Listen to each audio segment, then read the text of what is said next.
안녕하십니까. 하루는 하느님의 천사가 놀부를 하늘로 데려가 천국을 구경시켜 주었다고 합니다.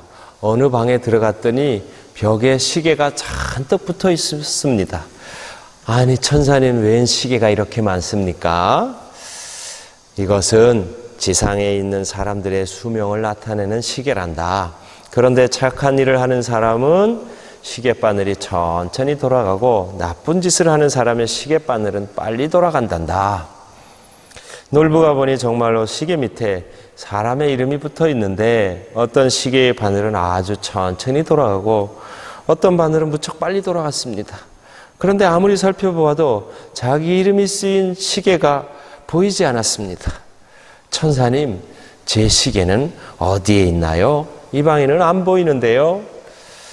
그럴 리가 없는데 하며 천사가 샅샅이 뒤져보았으나 정말로 놀부의 시계는 없었습니다. 천사가 나가서 한참 찾다가 들어와 말했습니다. 놀부야, 내 시계는 하느님께서 집무실의 선풍기로 사용하신다. 지난 시간에는 죽음에 관한 교회의 가르침을 살펴보았습니다. 죽음은 죄의 결과라는 것, 모든 사람은 죽는다는 것, 인간이 죽으면 회개할 수 없고 더는 공로를 세울 수 없다는 것이 교회의 공식적인 가르침임을 살펴보았습니다. 오늘은 천당을 알아보겠습니다. 천당이라는 말은 두 가지를 뜻합니다. 현재 세상과 다른 상태를 뜻하고 하느님이 계시는 곳에 우리가 있게 될 것이라는 인간의 희망을 표현하는 말이기도 합니다. 물론 천당은 공간이나 장소가 아니지만 공간 개념을 무시할 수 없습니다.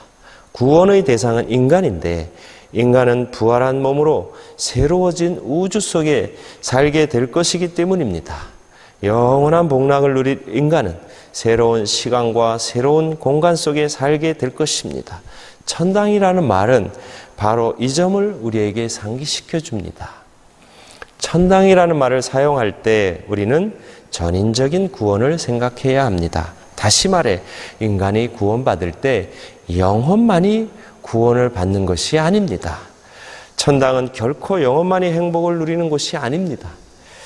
특별히 천당이라는 말은 인간의 희망을 잘 드러냅니다. 죽은 다음에 하느님과 영원히 떨어져 사는 지옥에 가고 싶은 사람이 어디 있겠습니까? 아무리 하느님을 안 믿겠다고 버티는 사람도 지옥보다는 천당에 가고 싶어 합니다. 결국 천당은 인간이 가야 할 최후 목적지인 셈입니다. 신학적으로 보면 예수 그리스도와 관계없는 천당은 없습니다. 인간이 되신 하느님의 아들 덕분에 우리가 천당을 말할 수 있습니다. 따라서 그리스도가 없다면 천당도 없습니다. 다시 말해 예수 그리스도가 없는 천당을 우리는 상상할 수 없습니다.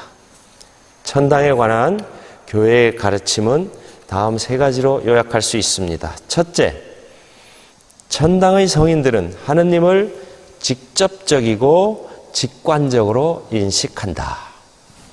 천당에 있는 사람들은 매개체 없이 하느님을 계신 그대로 선명하고 명백하게 뵙습니다. 이것을 지복직관이라 부릅니다. 천당의 의인들은 부활하신 성자의 인간성을 뵙고 신성과 인성의 위격적 일치를 있는 그대로 파악합니다. 하느님의 아들이 사람이 되셨고 사람이라는 사실 파악은 지복직관에 이르는 유일한 통로입니다. 성자의 인성은 일시적으로 취한 가면이 아니라 성자께서 존재하는 새로운 방식이기 때문입니다. 우리가 천당에 가면 인간이 되신 성자를 통해 성부와 성자와 성령의 삼위일체 신비를 알게 될 것이고 하느님의 본성을 인식하게 될 것입니다. 그러나 우리가 지복직관을 하더라도 하느님의 본성 전체를 완전히 파악할 수 없습니다. 하느님께서는 있는 그대로 다 보여주시지만 피조물의 제한성 때문에 우리는 하느님의 본성을 완전히 파악할 수 없습니다. 둘째, 의인들은 영원한 행복을 누린다. 의인들의 행복은 하느님을 직접 배우는 것 자체를 말합니다. 이러한 지복직관은 없어지거나 감소되지 않고 영원합니다. 그러나 이러한 영복은 각 사람의 공로에 따라 차등이 있습니다. 각 사람에게 그 행실대로 갚을 것이다 라는 그리스도의 말씀이 있고, 내 아버지 집에는 거처할 곳이 많다는 그리스도의 말씀 역시 영복의 차등을 말하는 것으로 해석할 수 있습니다. 영복의 불공평성은 우리가 아무런 자격이 없지만 영복이 우리에게 그냥 주어진다는 것을 강조하는 교리입니다. 저 사람이 이만큼 선물을 받았으니 나도 똑같은 선물을 받아야 한다는 생각은 은총의 무상성을 모르는 유치한 생각입니다.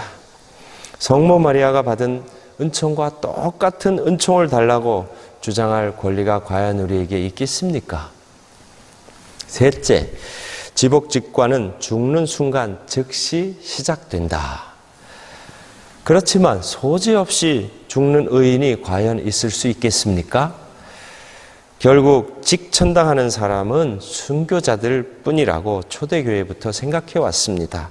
순교자들은 죽는 순간부터 즉시 영원한 복락을 누립니다. 또한 죄가 없고 죄에 해당하는 벌이 없이 죽는 의인들도 죽는 순간에 지복직관을 누립니다. 이상으로 천당에 관한 교회의 가르침을 살펴보았고, 다음 시간에는 동방교회의 연옥교리를 살펴보겠습니다.